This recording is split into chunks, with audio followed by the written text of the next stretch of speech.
Today on the Three Gorillas podcast, Mark, Joe, and Greg talk about the challenges of leadership and trying to do the right thing. You have found the Three Gorillas podcast. Listener discretion is advised.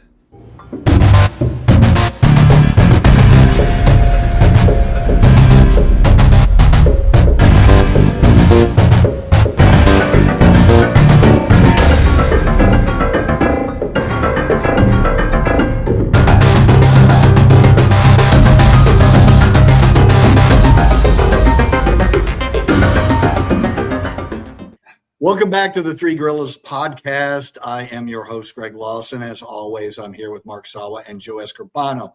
If you're looking for polished, corporate-approved leadership talk, you're in the wrong place. We've spent our career in the sheriff's department, working the road, running the jail, and handling high-risk calls that keep most people up at night. I've been in the trenches with them, and we're here to talk to you about the reality of the badge, the mistakes we've made, and those critical incidents that have shaped the way that we lead today. So let's go to work. Joe, how you been, my friend? I've been really, really good. I'm still in the world of fraud and still pounding away at that, but hopefully it won't be for much longer. It's going to be pretty interesting. We'll probably have a show just on that when I finish with this. So all good. I am actually looking forward to that because the amount of fraud that's going on in the, just here in Texas, but in the United States is, it is mind-numbing. 20 years ago, people would have been incensed. The stuff that's going on now far exceeds anything that happened in the Nixon Watergate cases, right? But nobody cares now. Nobody cares. So let me give you my perspective on that, Greg, real quick before we get into this. And I was watching a little YouTube clip, you know how they pop up and you just, they grab your attention. And it was Dave Chappelle. It was one of these little YouTube clips of Dave Chappelle. I love Dave Chappelle. He's great. And Dave Chappelle said something so incredibly profound. He said, I remember vividly, he's telling a story. He goes, I remember vividly I was in the 5th grade or something like that. He was in grade school. He goes, and we had set up for the whole week to watch the Challenger shuttle takeoff with the gal. What was her name? Sally Ride.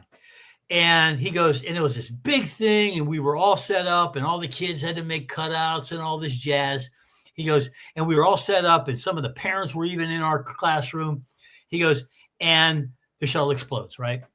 And he goes, and I know that's one of the things. Where were you when Kennedy was killed? Where were you when the shuttle exploded? He goes, and that was a big deal. He goes, in today's world, there's a fucking shuttle explosion every 30 minutes. He goes, and there is no way that human beings in this world can keep up with. So what happens is when there's a shuttle explosion every 30 minutes, an hour, 2 hours later, you go, hey, where were you on the shuttle explosion at 11:30? You can't even remember it.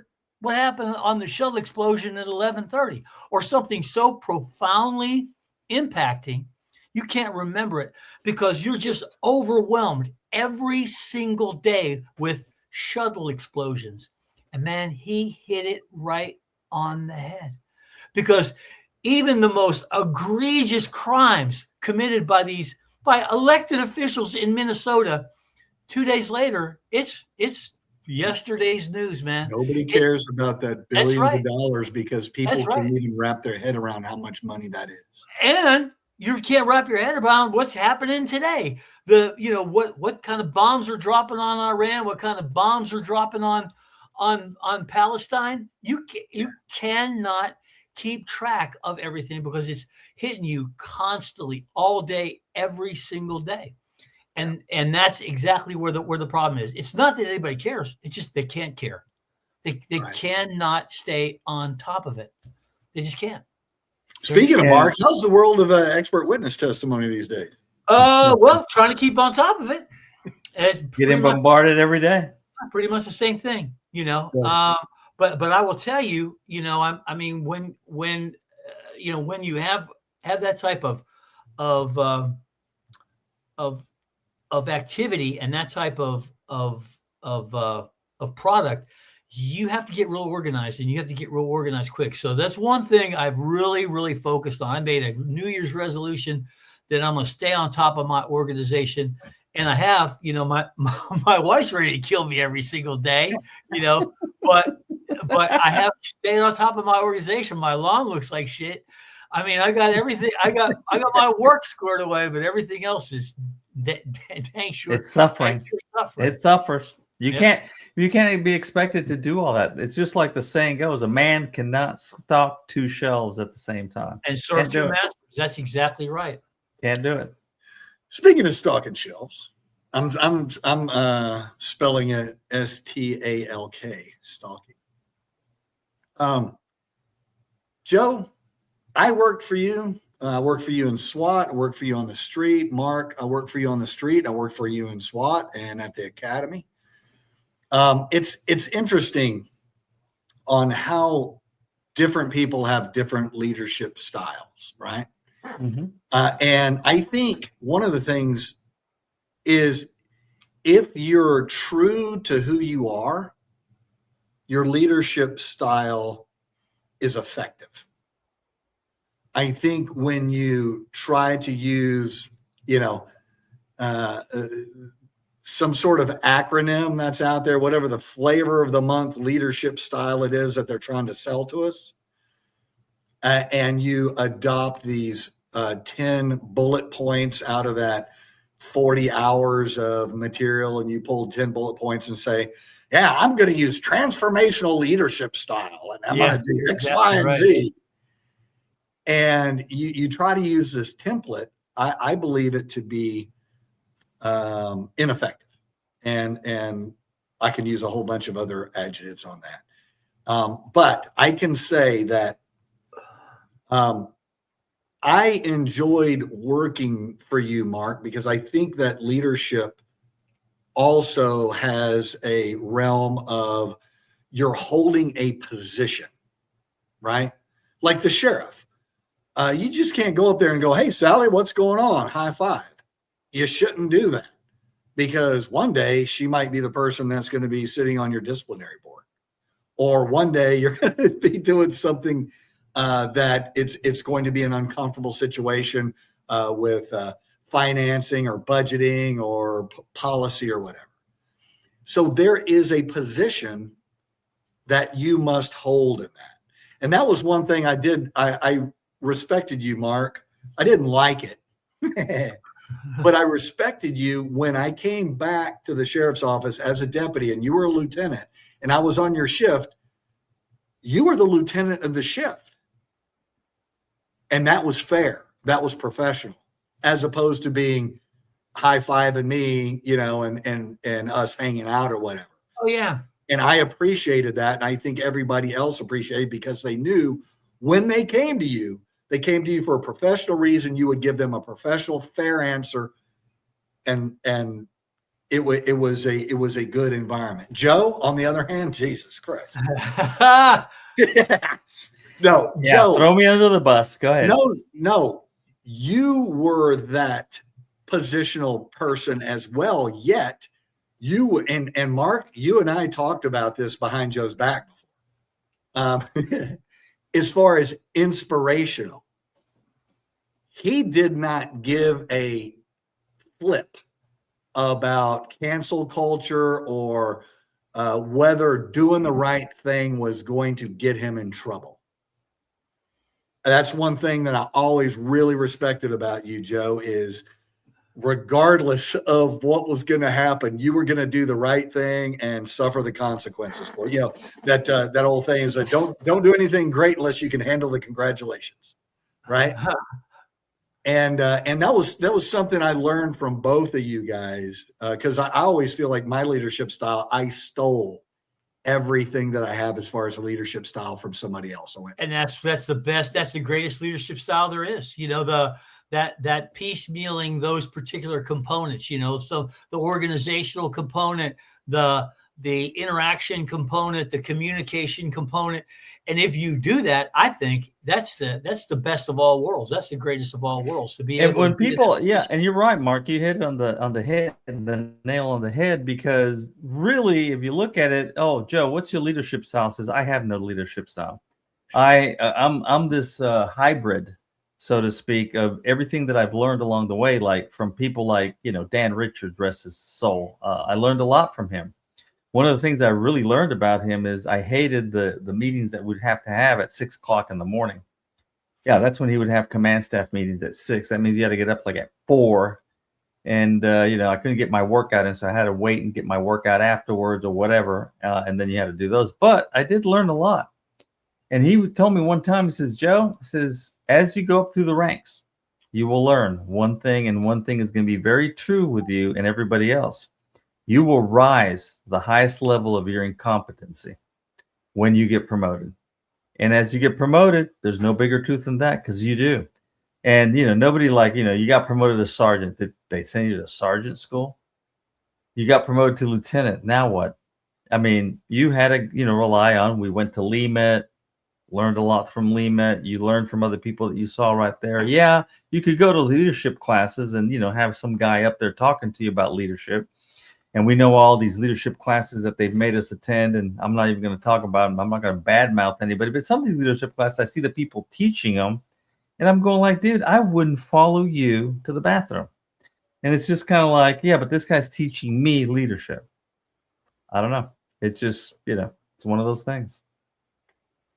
I noticed that oftentimes the ones that you're talking about, Joe, they will latch onto one of those acronym programs, and all of a sudden they want to charge forward with that, and they just like the bullet points in it. They're looking at technique as opposed to principles. They're looking at, I'm going to use this technique to correct this problem, instead of instilling principles in their subordinates that will help them make better decisions, to where that individual doesn't have to do. And there's no bigger truth than that. But then again, you have to look at your leaders. One thing that I always tell people is, you want to hire a chief of police? They don't do this, but you want to hire somebody, put me on the board. Because the first thing I'm going to ask is just let me see this guy's background. Let me see what he has done as a policeman. When you show me somebody that's rounded like Mark, it's rounded like you, that you've been in, done the corrections part, you've done the detective part, you've done the street sergeant stuff, you're rounded all the way around. And if they put you in that leadership position, it would be different, because then this guy's pretty much rounded. He knows how that count. He wasn't a 2-year wonder.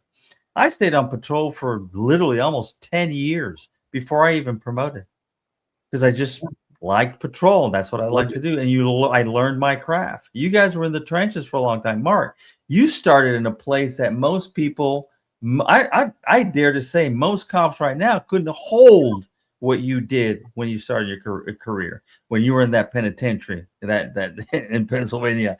Most people wouldn't survive that. That experience is invaluable, because you learn from that aspect on how to deal with people from that front. So you have a lot to draw from. The same thing with you, Greg. You have a lot to draw, and then you can make that. But I see leadership now, and I'm looking at somebody, and I'm not going to mention the department, but I see them going like, to me, to tell me that you don't know what's going on with people around you, or what's happening, that you can't get, at one point in your career, you need to go down there and look what the hell's going on firsthand. You just can't sit in that office all day long. It's not going to work. Actually, Joe, I guess I kind of got this a little bit from you watching you. I think I've given this example before. I'll do it real quick. Before I got down to the academy, they did a switcheroo on me and replaced the range master right before I got there. They hurried up and got a board together and chose a range master, because they knew who I was going to choose. And the thing about it is who they chose, he's a good dude, man. He just got Officer of the Year this year, and at an agency of over 2,000 people. That's something to be said, right? So nice.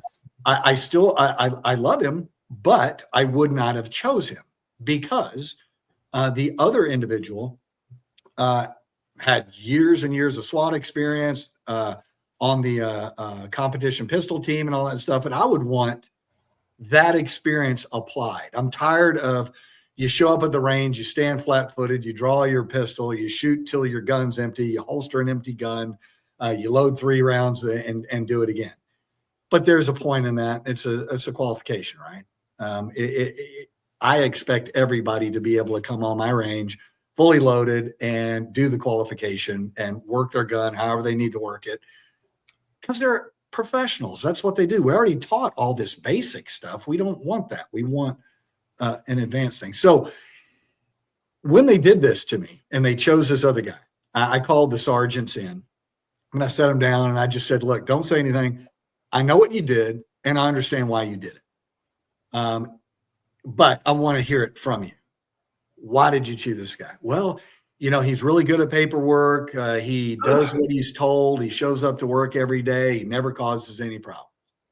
Same thing.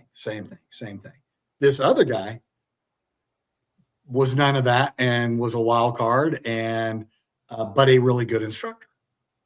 The difference between choosing a plow horse to plow that field straight and turn around and come straight back, as opposed to who I would choose, which is the thoroughbred that's going to kick his stall. He's going to run away from you. He's going to be crazy, but he is going to outperform everybody once you put him on task.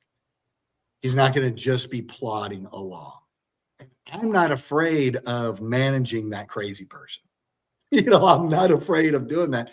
But then I know, because I've worked for both of y'all, I've been that crazy person for y'all. I've been that person that, is outside the box and kicking around and everything like that. But I want that inspiration. I want that.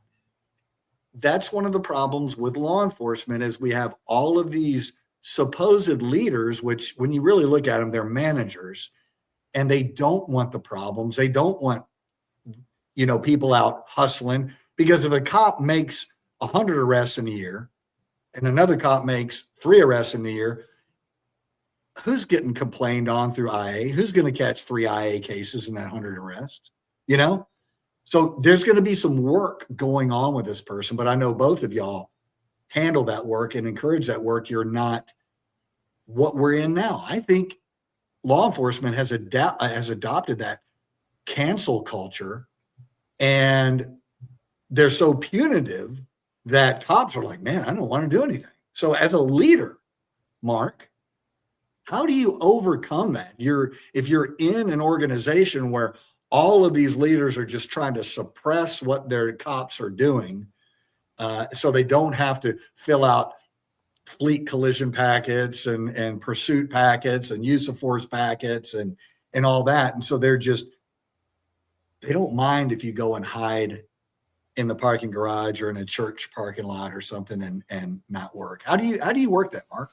Well, number one, it's a reason that they're trying to hold back their troops. If it's because they don't want to work a fleet package or they don't want to work complaints, then of course they're wrong. Then that comes to the next level or next levels of leadership to ensure that the right message is being sent. But if it's for the officer's protection, so if you live in a culture, and I'll give you a great example. There's in Columbus, is Columbus, Ohio?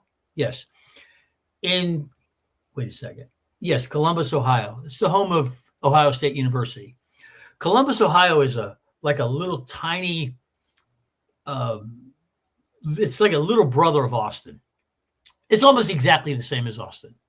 Almost exactly the same as Austin. Ohio State's the largest university in the nation, or third largest. UT is the 4th largest university in the nation.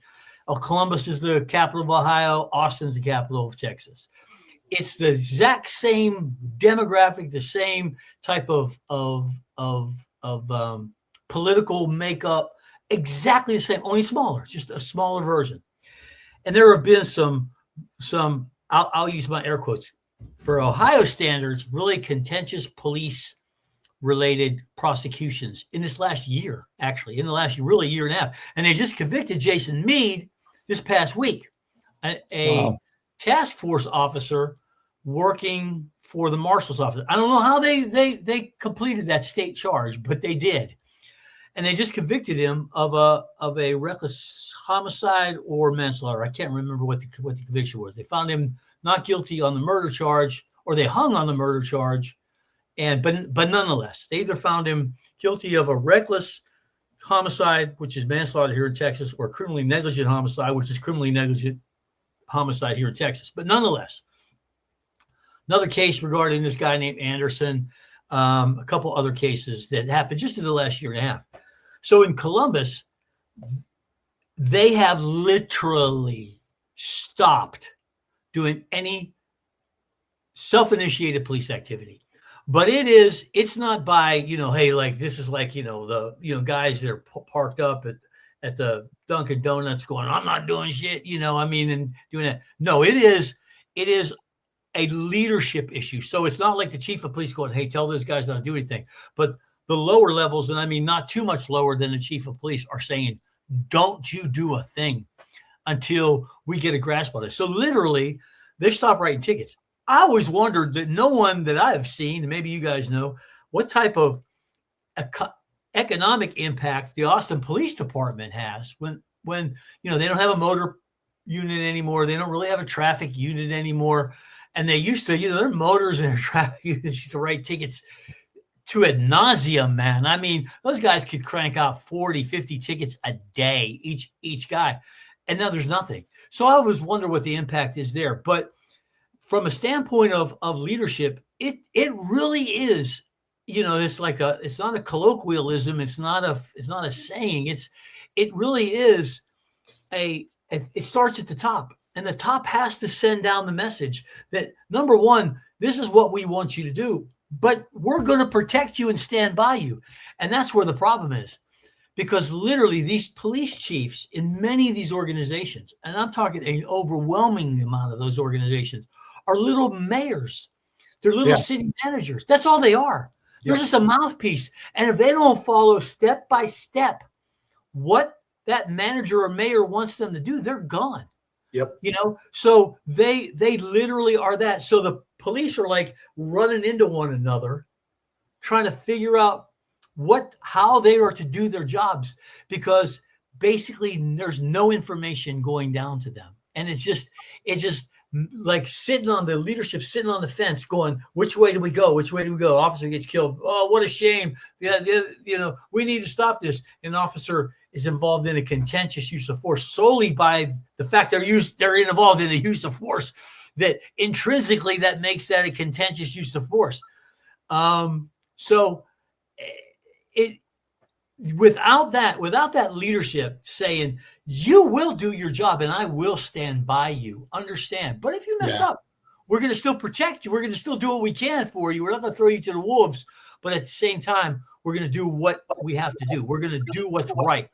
Oh, on every single front, we're going to do what's right. And no one says that anymore. I mean, absolutely. I don't hear from anyone.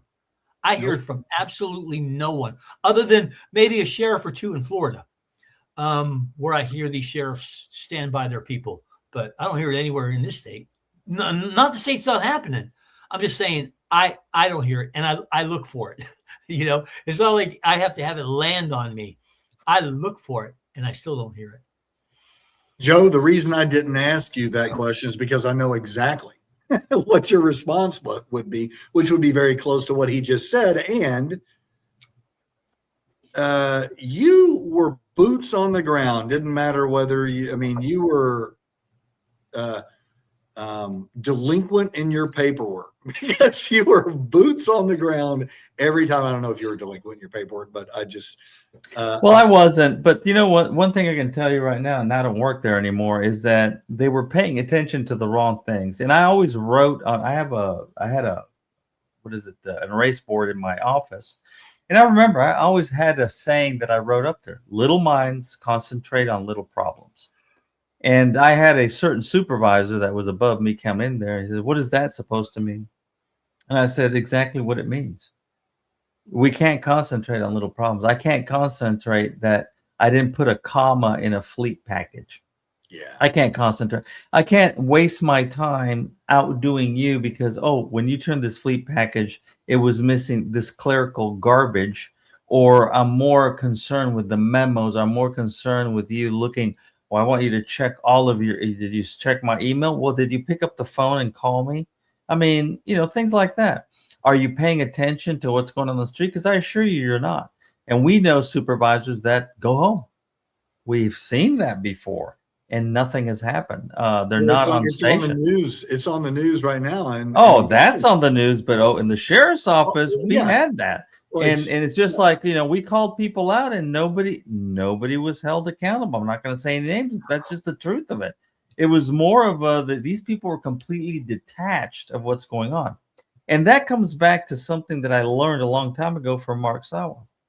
And let me explain. Back in the day, and now I'm going to go back to the Stone Ages. We're going to go back to the Smithsonian Institute, where Mark Sawa, back then, we didn't have computers. We had our radio. And Mark, I remember the first time I saw this, I looked at this, I'm going like, that's so ingenious. He knows what I'm going to say. This is so ingenious that if I would have been able to take a picture, he would have had that for his class that he teaches, because it was a telling story. He would have divided up, okay? He would have this board, small little board right there in his car on his windshield, where he could go ahead and write who was where and what as he went along, because we didn't have computers. Now, a computer now, you just click the map, you can see everything and all the other crap in real time. But he didn't have that. He also implemented in SWAT. Okay, when he got that cluster, when he first got there, because they were serving warrants, he split everything up by what? Oh, by zip code and putting people in the proper place. Where before it was this cluster of, trying to herd cats. And he channeled these people into, that's leadership. Right. That's leadership. And he led from the front lines. I'm not saying that I did my paperwork. When I was a lieutenant, I did everything I had to do. But at the same time, I needed to go ahead and I'd take care of it the first couple hours. But at 1 or 2 o'clock in the morning when I worked nights, I was out there. And the first time I went to nights, I went to a scene where I had certain officers there. They weren't used to a lieutenant showing up on their scene.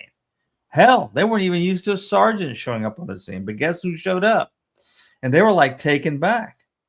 But that's the way it was, And then, it is. So anyways, great point. I know that leadership is a debt you pay every day. It's not just a one-time purchase of. Well, that's the truth. Sergeants. It's a great saying too. Yeah. I was very, very guilty of multiple times of making bad calls, of trying to be somebody's buddy, and that coming back to bite you. Because, as a supervisor, as someone that should be in a leadership, that is in a leadership position and should be showing leadership qualities, I have that propensity to joke around a lot and try to be people's buddies. And that really, really bit me. And I'm not saying from the chain of command, I'm talking about from the deputy side of it, of them taking advantage of that.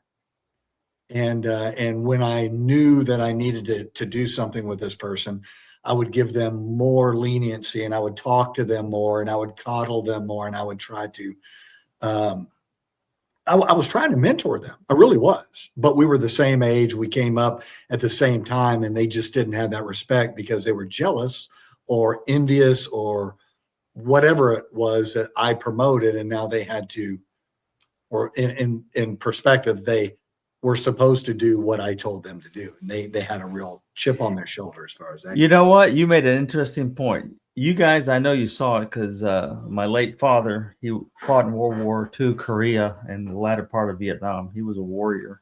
And I took him to see Saving Private Ryan. That was one of my best deals that I ever did.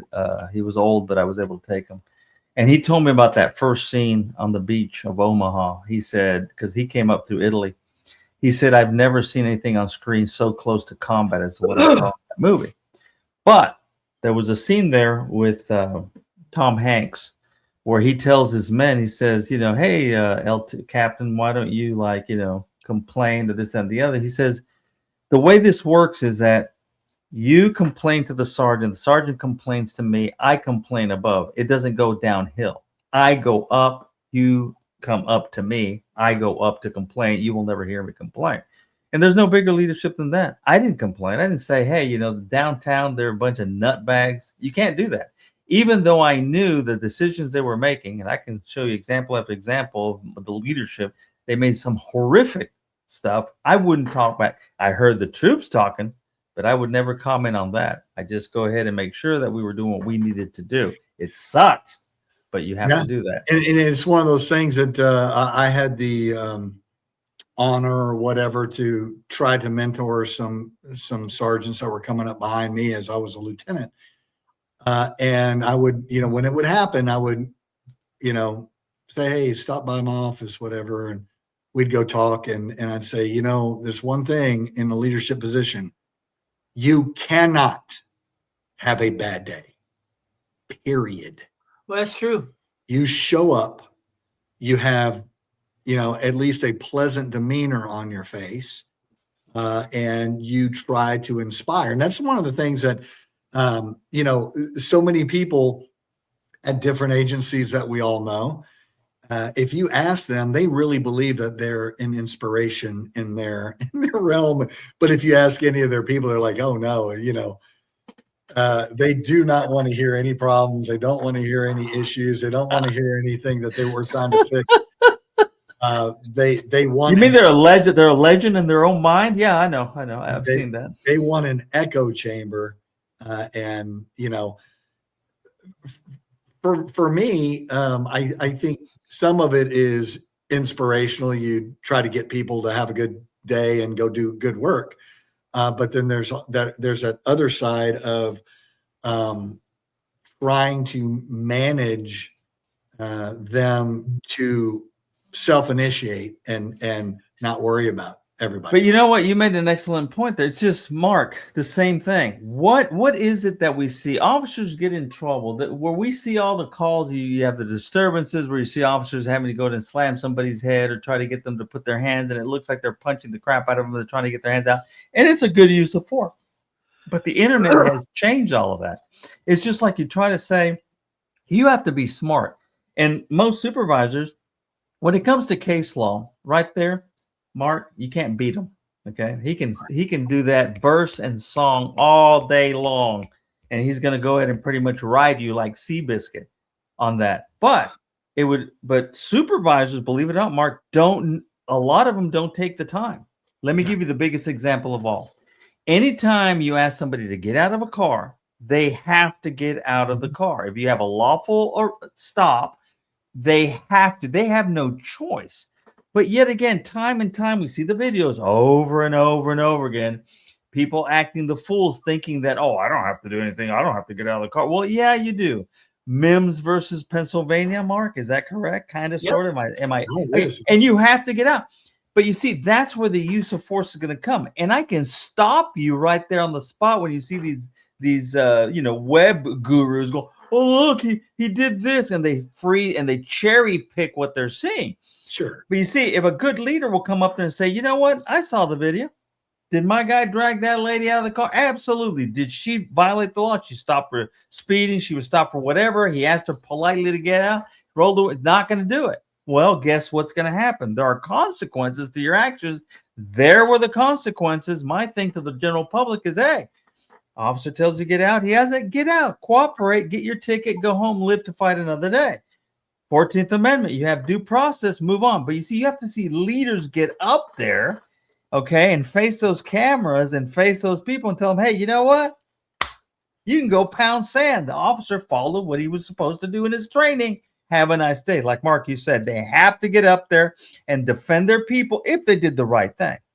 But you have to have knowledge and street knowledge and been there and done that. I saw that certain chief that we saw defending that officer that, and we're not going to say who, but you're going to guess who it is, $300,000, whatever she made in overtime. It's preposterous. So you look at crap like that.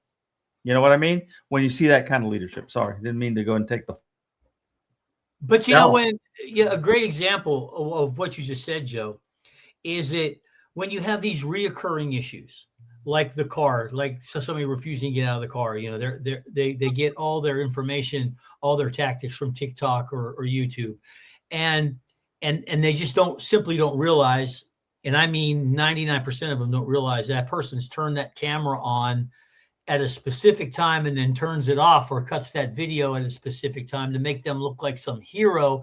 And then what actually happened is right before that cop starts dragging them out of the car, they're like, oh, sorry, most of the time. But one of the issues in that case is, or in those cases is that these officers just literally bump into one another. And I'll give you a great example. Is very frequently I work for lawyers who are defending officers for this particular agency in North Texas. And this particular agency has had a reputation forever about being very, very officious. You know, we don't play around. We live in a rough city, a city with a very rough reputation. And as a result of that, when it comes down to the brass tacks, we take care of business, and we know how to take care of business. And that's the way it is. But what has happened, of course, in this post-Ferguson era of American policing, or post-George Floyd era of American policing, whatever you want to call it, is that these leaders run and hide on these events. So they have this, this really contentious video of officers vent windowing somebody who refuses to get out of the vehicle. And then there's just this kind of gasp or open air. Hey, was that a good use of force? But what happens is now these leaders, or these so-called leaders, are able to run and hide, because 10 years ago they weren't, because the press or the media would stay on them. Hey, you're going to give us a soundbite. You're going to tell us what you think of that. You're going to tell us what your agency's doing on that. But what happens is, going back to the Dave Chappelle deal, is that a week later, there's all kinds of other things and everybody loses it. But that affords these weak, feckless leaders the opportunity to run and hide and never address this. So it's issue after issue until finally the door gets slammed shut on these officers who get charged with crimes or are fired because of this culture that they're working within, but they just happen to draw the short straw, basically. Right. And they draw the short straw to get criminally charged, or they draw the short straw to get hammered. And then in the process, the culture, the pattern, the practice that they've worked under for years is never brought to the forefront. Or when it is, it usually leads to their acquittal or a hung jury. And it's just this big ball of mess that has all started because there was no leader that said, oh, no. You're not criminally charging him, because I'm going to stand shoulder to shoulder with him all the way through the process, or we're darn sure not firing him, or I'm going to stand shoulder to shoulder with him through this lawsuit. They're able to run and hide because they're able to run and hide. We just created an environment where they're able to do that. Or they don't know enough about the law, or they're incompetent, because I've seen officers that, I look at them going like, I mean, you can order somebody out. I had that happen. And here a couple of years when I was teaching my tag class, you tell them, hey, look, you have certain cases, you can do certain things. They were like, well, you can't do it. Well, yeah, you can. But you just have to know case law. But, Joe, you can lawfully, but can you administratively? So it goes back to, your agency can say, hey, lawfully, here's Pennsylvania Unions. You better not pull anybody out of a car on a traffic stop because they refuse to get out of the car. I'm telling you right now, don't do it. And they can't do it. No, absolutely. So you establish your own rules. But that goes back to a leader saying, hey, you can do this. And when you do it, here's what we need to follow. These are procedures we need to follow. We need to get as many cameras there. We need to get a supervisor there. We need to check these boxes before we do that. There's no leader. I mean, no leader that does that, because they're afraid to do that. Right. They know it's going to come back. You answered the question that we didn't even know was a question 15 minutes ago, probably. These chiefs that are appointed or hired by city managers and mayors, city councils, are subservient to those mayors and city councils. And they know, if I can just survive saying that I'm too busy to talk to the press right now for 3 days, it's done. They're home free. Yeah. They're home free. And we talked off camera, off mic about Dakota Meyer. He's a Marine Medal of Honor winner that lives here in Central Texas. And I was speaking with him the other day, and he is very passionate. I'm going to try to get him on Three Gorillas podcast just so we can listen to some of his ideas, because he's got some really good ideas. The difference of his ideas and reality is he has not been through the peace officer course. He has never been sworn in. He has never testified in a grand jury or at a district court on a felony.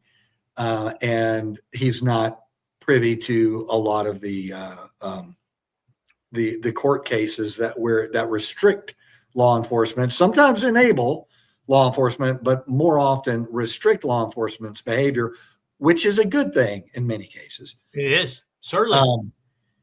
But I'd like to get him on here, because one of the things that he talks about is one of our biggest problems is these sheriffs and chiefs don't get on the news and front load the news of what happened, and this is why we did it.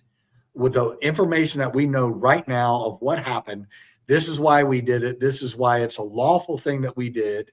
There's 1,000 things we could have done, but this is lawful. It was within policy and blah, blah, blah. And also go back to I think is it the New Orleans chief that was on there? Yeah, where she's saying, oh, well, this officer is a really good officer, and we're going to look into it. I respect her a little bit on that, because instead of her going, yeah, what was going on? I think that's what the news wants them to do. But if you threw that in my lap, said, hey, this person has worked from home the last 364 days in a year, and they filed overtime 364 days. They took 1 day vacation, and they made $300,000 or whatever it is.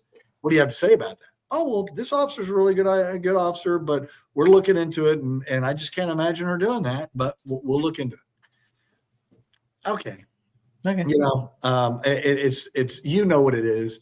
I know what it is, because for us it's preponderance of the evidence instead of probable cause and beyond a reasonable doubt for the conviction that may ensue out of this. They're going to have to identify what was this person's responsibilities, what was their scope of authority, and what were the expectations of this person to do. Can they run their shift from home?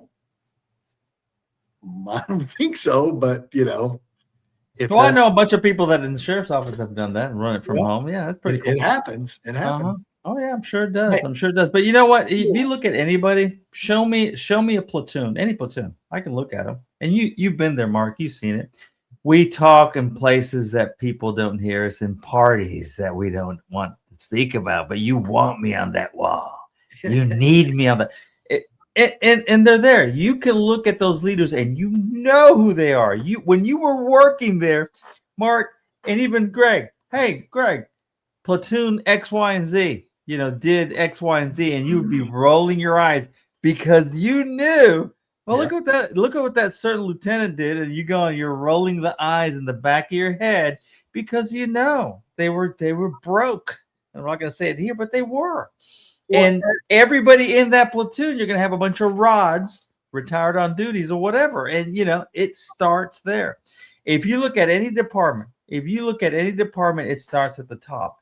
If your leadership, for example, Mark, you're making an example of the sheriff in Florida that comes out and puts the pictures on and shows you what this guy did, the bad stuff, and shows you even officers that have screwed up in his department. He shows them, hey, we arrested him. But they come out and tell you the good, the bad, and the indifferent, but he's there the front line. This guy went ahead and, we have a certain person here that shot an intruder. We want to let him know that he's not in trouble. Stuff like that you're leading in the front. But you look at some of these departments, look at their leadership. The number one person, dude, I wouldn't join that department. I wouldn't follow you to the bathroom. No way I'm going to follow you. And that permeates all the way down. You have a good leader, strong leader, your people will work for you. You back them up, like you said, Mark, they will work for you. But we work for the public. The general public deserves better, and they're not getting it. They're just not. The one thing that, and this does happen, the Code of Criminal Procedure tells you how you're going to manage this thing we call leadership. And then there's the penal code on what we're going to charge people based on their behavior and their culpable mental states, right? Well, when you have communities that enforce the law to their community standards, I always like that. Well, that's not a law we really think is important. Something that's going on in LA right now, where they're trying to outlaw all pretextual stops. So I'm going to make up some statistics here real quick. So this is completely false, but it's something like this. They were looking at it, and there's 2,000 traffic stops, and there was 22 tickets issued. When that happens, you look at that and it's like, all right, what are these cops doing? They're doing pretextual stops, right? They're looking for an actual traffic offense, failed to signal lane change, broken tail light, no front license plate, turning right too wide. And then you go, all right, you make the traffic stop, you go up, you do your 7-step approach, you get the driver's license and liability insurance, and you work through your whole thing. But the real reason you're there is not for that broken headlight or that broken tail light. It's to go up there and see what they're doing. And you sniff and see if you smell weed or alcohol. You're standing right there at the driver's door. You're looking in, you're looking around, see if there's anything suspicious in there.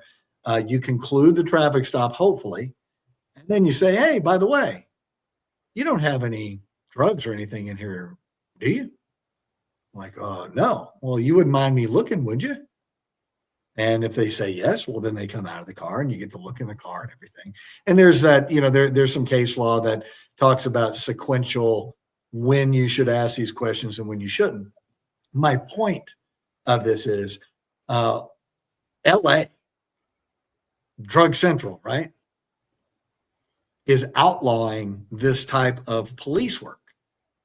And like you were saying in the previous example that you gave, the cops are just showing up to work and then going and parking. But they're told to do.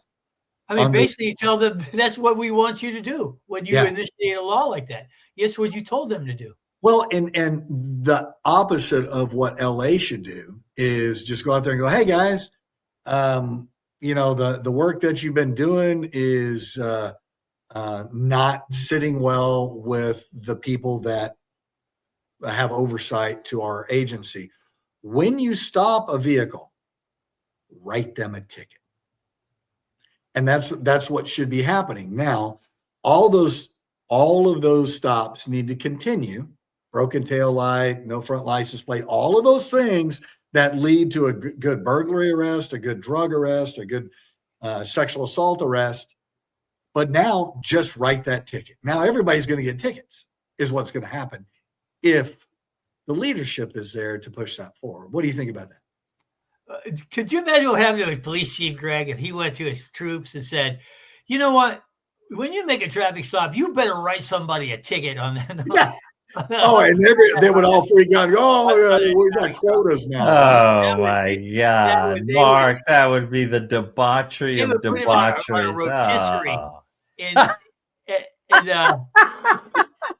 Yeah, especially in that city. But Mark, again, Greg, Mark, we're going back to our old ways here. Okay, we know what works and what doesn't. I'm telling you right now, I know what works, and we saw it in New York. We saw it with broken windows. If you enforce the little things, if you go after the little things, the bigger things fall in place. But you have to enforce. You have to keep the streets clean. You have to make sure there are people that are just, jumping over the rail to get on the subway for free and doing the minor petty things that you think are petty, like whoever these militants are. these whoever's wanting to go in the police not do a darn thing, that's going to take you all the way down the toilet bowl, and we see it city after city. Go to those cities that are not enforcing it. Look at New York City. Look at that debacle right now. Look at all these other look at all these major cities. You don't want the okay, fine, do it. Eventually the citizens, hopefully they get fed up enough, because you got all these businesses leaving California. I see it in the news. They are leaving, baby. They are leaving. I follow a lady that goes around and just shows all of the closed businesses in downtown Seattle, what used to be the tourist area. Oh my God. They're just all shut down. It's like a DMZ. And Mark, you've seen it. You travel these cities. Look at those cities. Look at Baltimore.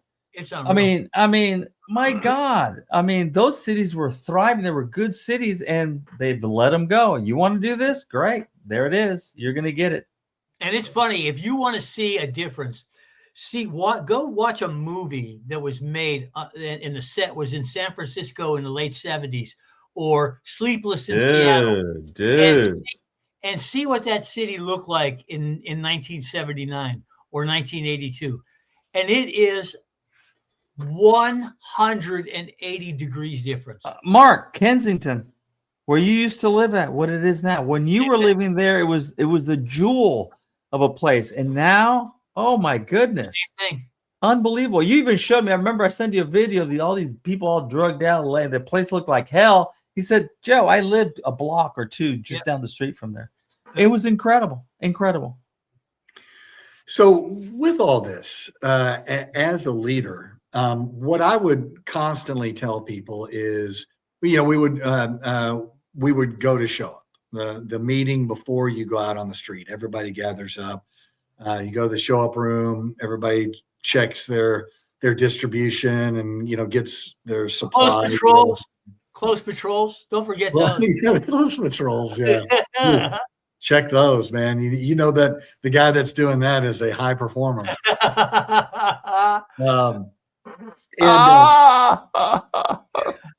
And you have this, and then you have the 5 to 7 year cop, right? The veteran cop that is at that point to where he's seen it all, done it all, and now he's getting a little bit crusty, right? And it's like, we got this DA in Austin and won't file any charges. I mean, what's the point in even doing any of this? I'm just not going to do anything.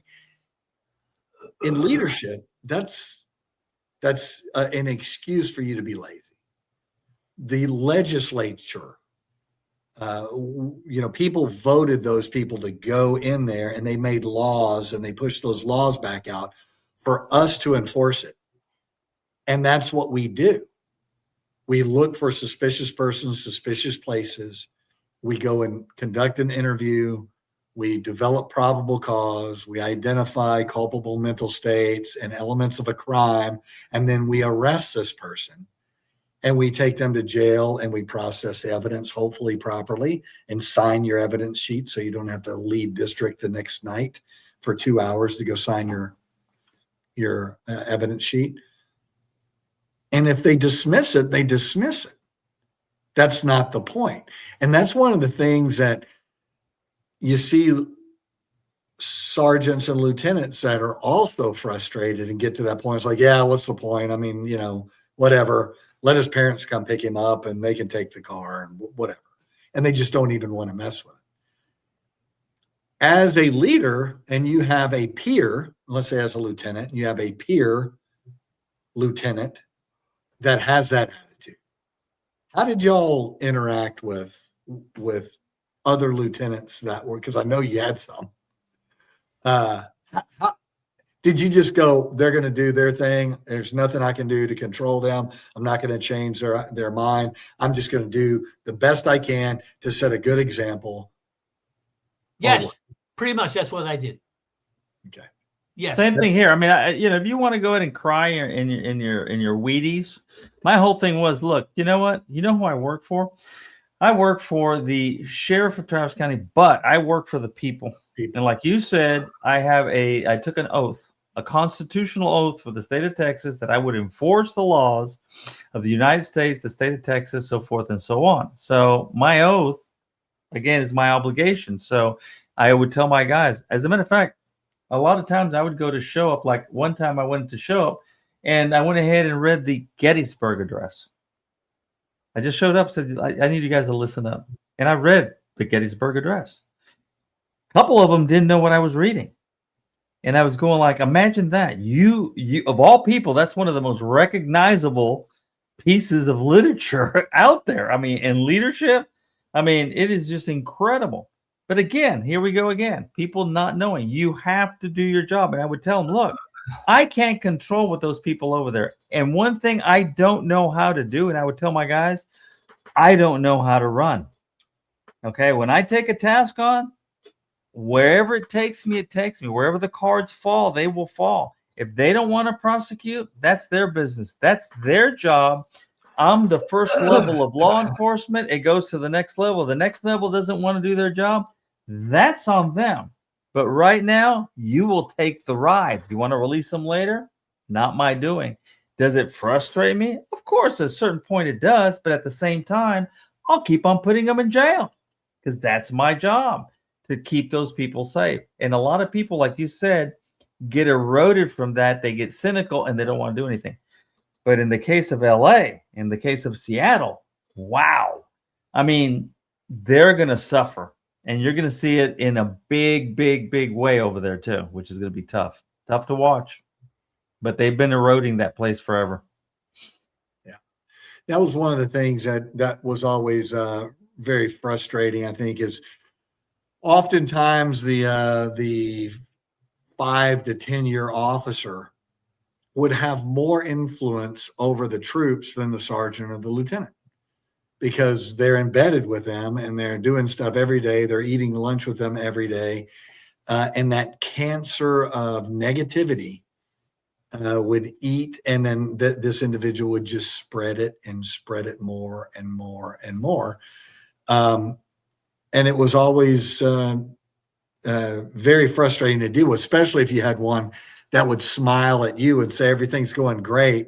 And then as soon as you walked out of the room, you go, yeah, this place sucks, man. You know what? You hear about this, and then rumor control. As a leader, Mark, how did you handle rumor control? You have to step to it. You know, like I said, just anything else. You have to address it immediately. And you have to address the cause of it. And you know, I've always found, you know, in patrol, you always have that kind of that person that can take control. I was always blessed, except for one person in patrol. I was always blessed that the people with real strong leadership capabilities were good troops. So that sub-compartmentalized leadership that was troop level, I always had really good troops that were good leaders, and they did really, really good jobs, except for one. I had one, and I had to, you know, I mean, I had to stay on top of him. No. This is the guy that fled to Mexico to avoid. Oh, okay, yeah, I know exactly what you're talking about. Yeah.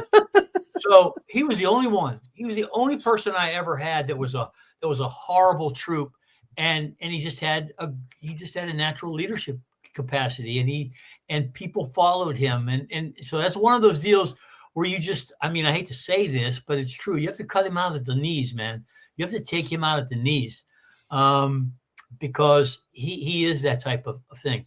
No, the reason I asked you this specifically is I was actually in a class one time, and you were in that class. This individual, I believe, teaching arrest, search, and seizure.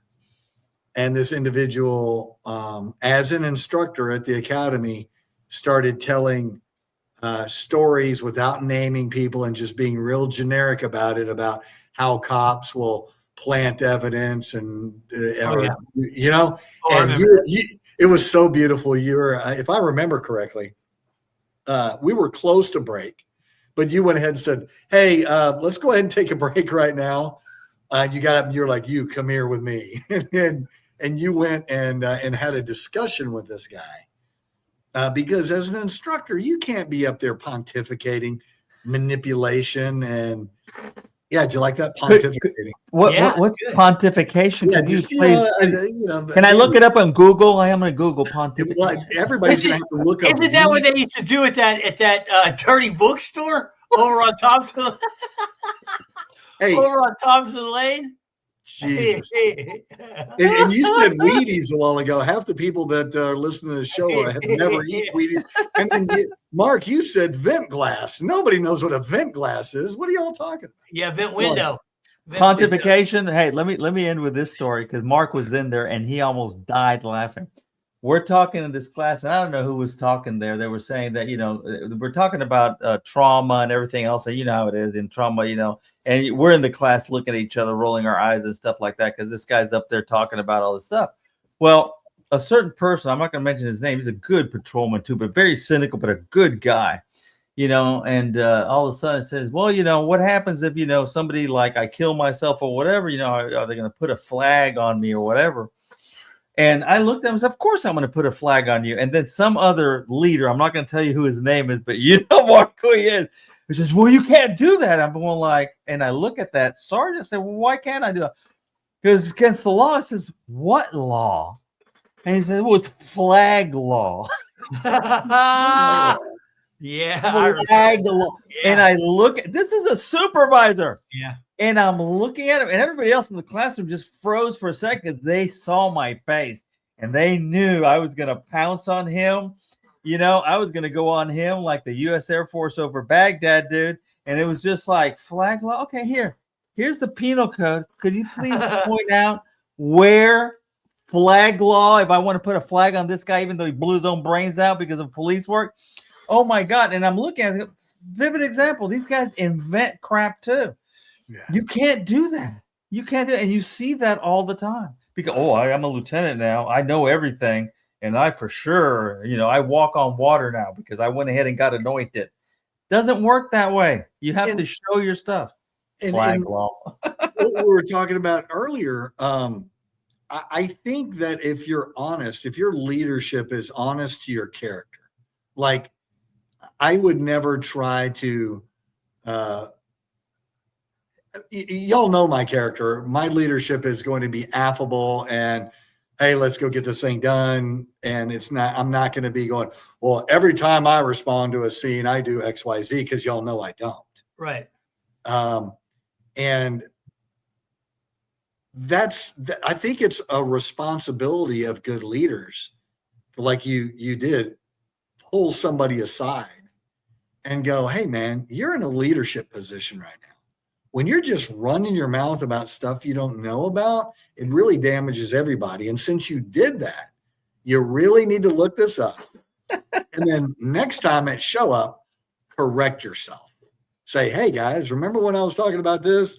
I seemed like when I was here, there was this thing, but there's not, and go ahead and correct it. But that's the problem with being a leader is you have to expose yourself to criticism and attack, because if you show weakness, they'll come get you. Line item entry. I'll just leave it at that with you. Line item. See, this is what I'm talking about leadership. Why can't you? Hey, somebody like I've had officers before screwed the pooch. I had an officer screwed the pooch big time. Brought him in. We had a talk. Did I make an end? No, I didn't. We talked. We're good. Hey, if you do the same thing, if you keep on doing other things, then we're going to go to the next level. Now I'm going to have to document. But at the beginning, I'm going to treat you like a man. Act like one. Go out there, do your job. You know what's right or wrong. Yeah. You just know it. But they don't do that anymore. Everything, if you do this, hey, I can follow you on the MDC by the second, and I can tell what speed you're doing by the second your entire ship. Oh, you went ahead and were speeding here. You were doing 40 miles per hour and a 35. That's 5 over. And then burn. You see what I'm saying? Well, they're concentrating on the wrong thing. And there are a lot of what they would call themselves leaders that try to lead out of fear. And I've heard specific people that I've worked with say that I would rather be feared than respected. Wow. If you want to bring Machiavelli back, Machiavelli, yeah, that's pretty much, yeah. You want to be feared and follow that, but y'all know Russell Marburg. No, he's a good guy. Good guy. I mean, that was a long pause. That was weird. I was going to know who he is. He's on his 32nd year. He's on his 32nd year. He just good promoted. character. He's a great guy. He just promoted to sergeant. He's probably going to make a great sergeant. He's going to be a great sergeant. When he was one of my troops years ago, he was responding to a pursuit. He was quite a ways off, but he was responding.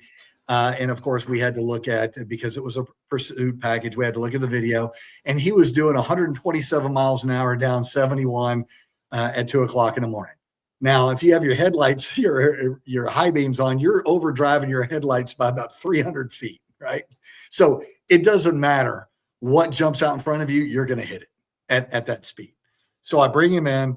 I go, hey, man, this is what's going on. I looked at your video, and Russell, why in the world would you be driving 127 miles an hour down 71? And he leaned forward over my desk and said, Lieutenant, because that was as fast as that car would go. I was like, that's a great answer, but it's a wrong answer. Don't do it again. Get the hell out of my office, right? So he gets up and he leaves. 2 months go by. Pursuit. He's involved. Look at the video. He's 121 miles an hour over the Pennybacker Bridge.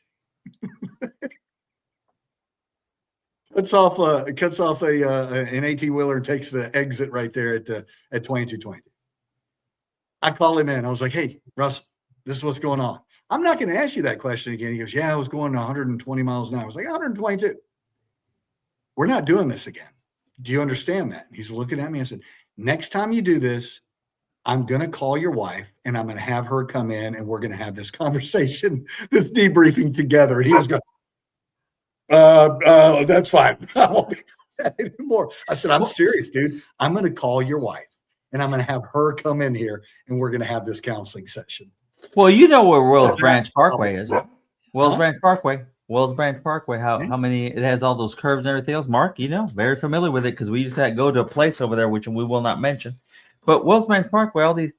I had one of my guys. I'm not going to say who, and he was on a motor, and he pursued somebody that for speeding, and he was doing over 75 miles per hour, 80 miles per hour on Wells Branch Parkway to catch up, and somebody pulled out in front of him, and guess what happened?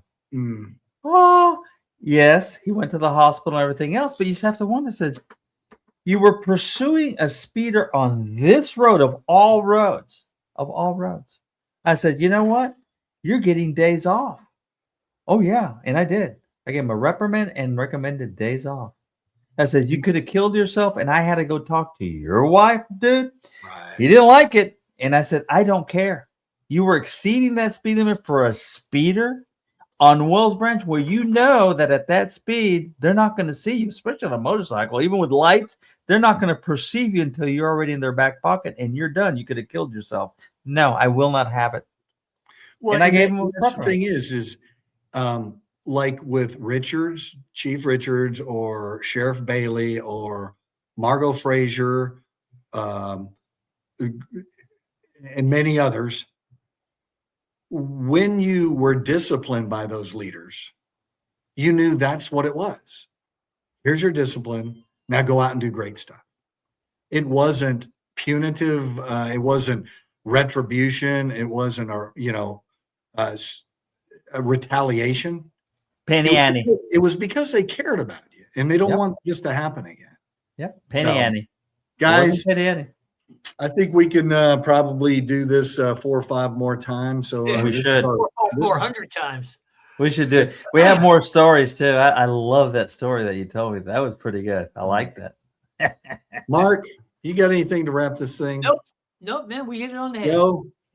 My brothers from another mother. It's all good, man. It is all good. I enjoyed it. Thank you very much. Well, I want y'all to know after today's show, you can, or actually while you're on today's show, you can listen to it on Podbean, Apple Podcasts, Spotify, Amazon, US. We're still there? They still accept us there? Somewhere. I'm not sure about UK. I'm pretty sure they're going to cut us out of the UK. Player FM, YouTube, Pocket Cast, and a lot more. Check out our website at the 3gorillaspodcast.com. And hopefully we'll have some swag up there here pretty soon. I don't know. We'll see. I know we got some stickers and stuff. Next time, hope to see you guys a little sooner. I know it's been a while, but we've Yes, all sir. been really busy. And thank you, Joe. Thank you, Mark. Thank you, Greg. Thank you, Joe. Thank you, Greg. Thank you, Mark. See you later, alligator. And we're out. Stay safe. Hey, stay safe.